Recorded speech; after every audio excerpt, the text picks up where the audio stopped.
السلام علیکم۔ اب تک کی اہم خبروں کے ساتھ میں ہوں زبیر بشیر۔ سب سے پہلے خاص خبروں کا خلاصہ۔ چینی صدر شی جن پنگ امریکی صدر جو بائیڈن سے ملاقات اور ایپک رہنماؤں کے 30ویں اجلاس میں شرکت کے لیے امریکی شہر سان فرانسسکو پہنچ گئے۔ چینی معیشت کی بحالی اور بہتری کا عمل جاری۔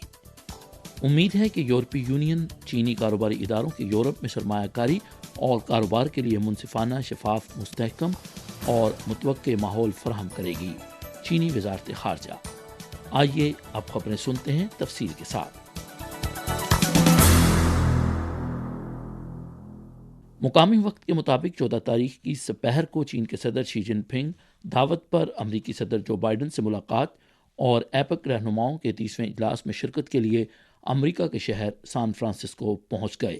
سان فرانسسکو انٹرنیشنل ایئرپورٹ پر کیلیفورنیا کے گورنر گیون نیوسم، وزیر خزانہ جینٹ یلن اور دیگر امریکی سینئر حکام نے صدر شی جن پنگ کا پرتپاک استقبال کیا۔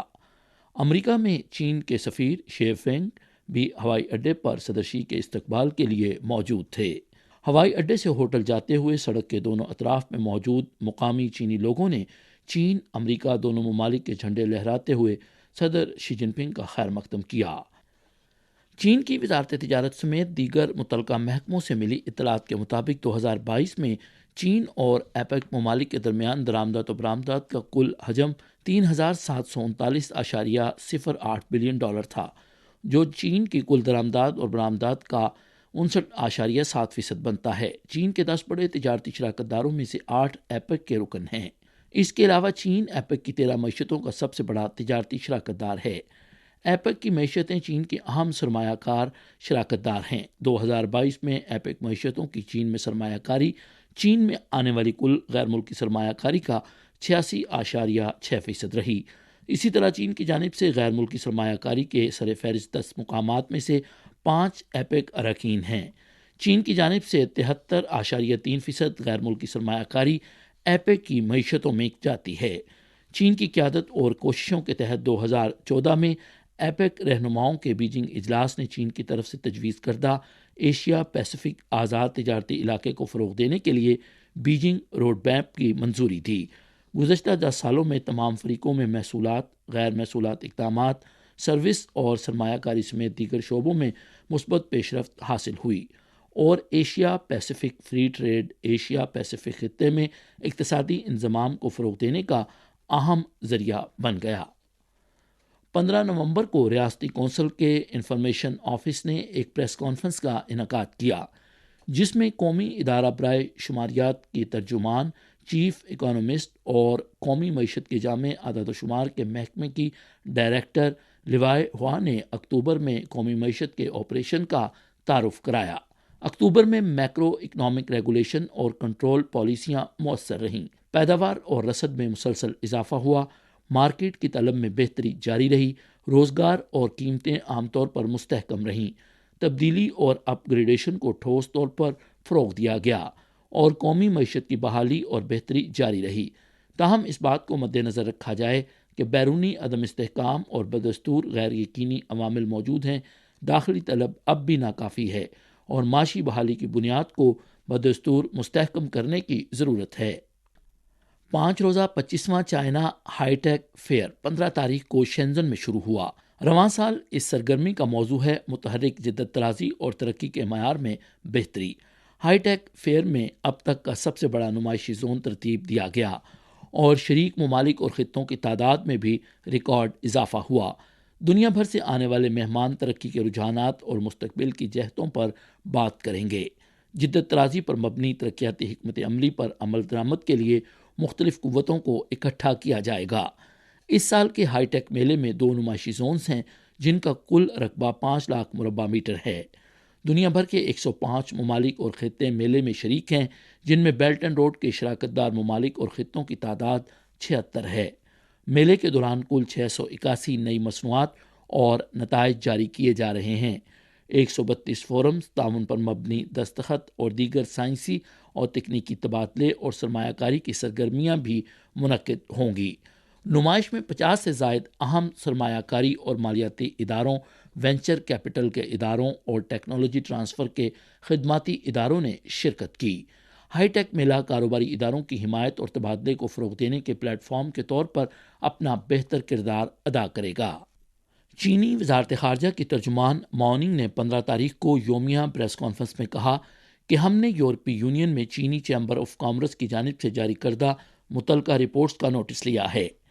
ہم امید کرتے ہیں کہ یورپی یونین چینی کاروباری اداروں کی معقول تجاویز کو غور سے سنے گی، ان کے جائز مطالبات کو حل کرے گی، ٹھوس اقدامات کے ساتھ مارکیٹ معیشت کے اصولوں کی پاسداری کرے گی اور چینی کاروباری اداروں کو یورپ میں سرمایہ کاری اور کاروبار کے لیے منصفانہ، شفاف، مستحکم اور متوقع کاروباری ماحول فراہم کرے گی۔ مقامی وقت کے مطابق 14 تاریخ کو یورپی union, China chamber of commerce اور عالمی management consulting company Roland Berger نے مشترکہ طور پر برسلز میں سالانہ فلیگ شپ رپورٹ چین اور یورپی یونین کے درمیان باہمی اعتماد پر مبنی شاہراہ کی تعمیر اور خوشحالی کا فروغ، یورپی یونین میں چینی کاروباری اداروں کی ترقیاتی رپورٹ 2023-2024 جاری کی، جس سے پتہ چلتا ہے کہ چینی کاروباری ادارے یورپی یونین کو سائنس و ٹیکنالوجی میں جدت لانے میں مدد فراہم کر رہے ہیں۔ رپورٹ کے مطابق یورپی پیٹنٹ آفس کو 2022 میں چین سے 19,041 پیٹنٹ درخواستیں موصول ہوئیں، جو سال بہ سال 15.1% کا اضافہ ہے اور ایک ریکارڈ سطح ہے۔ یہ پیٹنٹ فائل کرنے والے 20 بڑے ممالک اور خطوں میں سب سے بڑا اضافہ ہے۔ رپورٹ کے مطابق سروے میں شامل 88% چینی کمپنیوں کا کہنا تھا کہ آئندہ یورپ میں ٹیکنالوجی کے حوالے سے ان کی R&D سرمایہ کاری پہلے کی مانند بحال ہوگی یا مزید بڑھے گی۔ R&D سرمایہ کاری میں اضافے کے ساتھ بہت سے چینی کاروباری اداروں نے بتدریج یورپ میں R&D مراکز کی ترتیب میں توسیع کی ہے۔ ورلڈ ٹریڈ آرگنائزیشن کی ٹریڈ اینڈ انوائرمنٹ کمیٹی نے 13 سے 14 تاریخ تک جنیوا میں سال 2023 کا تیسرا اجلاس منعقد کیا۔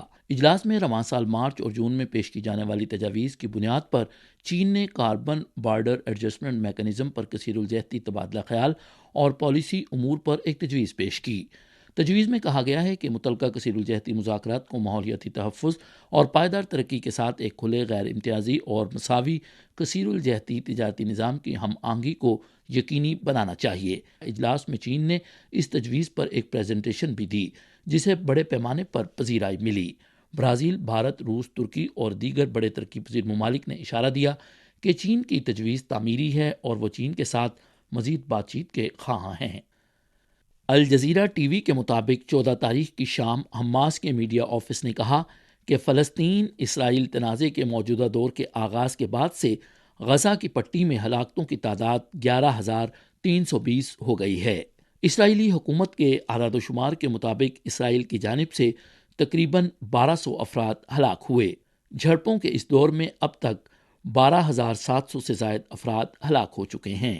15 نومبر کو الجزیرہ ٹی وی نے یونیسیف کی ایگزیکٹو ڈائریکٹر کیتھلین رسل کے حوالے سے بتایا کہ غزہ کی پٹی میں 4,600 سے زائد بچے ہلاک اور 9,000 کے قریب زخمی ہیں۔